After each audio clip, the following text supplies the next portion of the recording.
আজকের গল্প বাঘ ও সারস। একটা জঙ্গলে একটা বাঘ একটা হরিণ তাড়া করে ধরল এবং তার মাংস খেতে লাগলো। মাংস খেতে খেতে হঠাৎ তার গলায় হরিণের মাংসের একটা হাড় আটকে গেল। আরে বাবা গো, গলায় মাংসের হাড়টা আটকে গেল গো, এবার কি করি? তারপর বাঘটি ভাবতে লাগলো, যদি এমন কাউকে পেতাম সে আমার গলার মাংসের হাড়টা বের করে দিত। কাউকে তো দেখতে পাচ্ছি না, যদি কেউ আমার গলার হাড়টা বের করে দিত তাহলে খুব উপকৃত হতাম। যাই দেখি একটু সামনের দিকে, যদি কোনো সহৃদয় ব্যক্তি পাই তাহলে আমার গলার হাড়টা বের করে দিলে যাত্রা বেঁচে যাবো গো বাবা। সামনে যেতে যেতে হঠাৎ সে একটি সারস পাখিকে দেখতে পেয়ে বলল, ও ভাই সারস, ও ভাই সারস, শুনতে পাচ্ছ? আহ আহ ও ভাই সারস, ভীষণ বিপদে পড়েছি সারস ভাই, তুমি যদি আমাকে একটু উপকার করো তাহলে হয়তো এই যাত্রায় আমি বেঁচে যাব।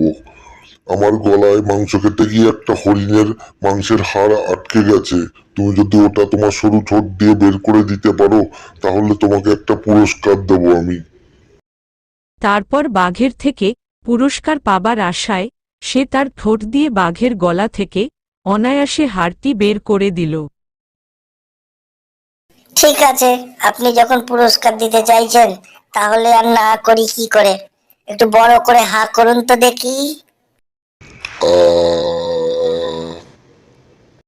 এই দাঁড়া দাঁড়া দাঁড়া দাঁড়া ভাই, একটু সাবধানে করিস, আগে কখনো আমার এরকম হয়নি, এই প্রথম এরকম হলো, তুই একটু সাবধানে করিস ভাই, আমার আবার ভীষণ ভয় লাগে যে।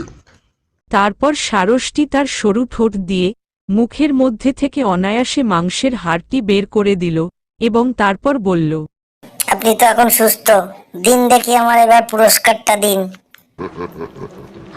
তারপর বাঘটি একটা অট্টহাসি দিয়ে বলল, বাঘের মুখের ভেতর থেকে তোর মাথাটা আস্ত বের করে নিতে পেরেছিস, এটাই তো তোর পুরস্কার, এরপরেও আবার পুরস্কার চাইছিস?